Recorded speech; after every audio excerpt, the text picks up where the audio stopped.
How to withdraw money from Steam account. Hello guys and welcome to today's video. In today's video, we will be talking about Steam. Now, there is no direct way to be able to withdraw or take out your money from your Steam wallet. So I'm going to be suggesting to you or teaching you an alternative on how you will be able to do this. Now, what you're going to do is you're going to buy Steam gift cards, as you can see here on the left side. And then you can either give it to someone or sell it to someone, and they will buy it from you, let's say 50 euro.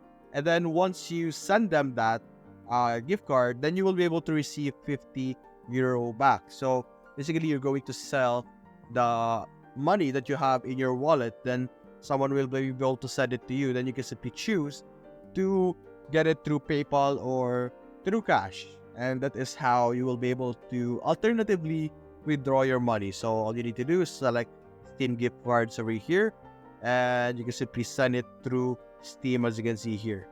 Then they will be able to get the Steam gift cards. And that's it guys. Hope you enjoyed the video. Thanks for watching.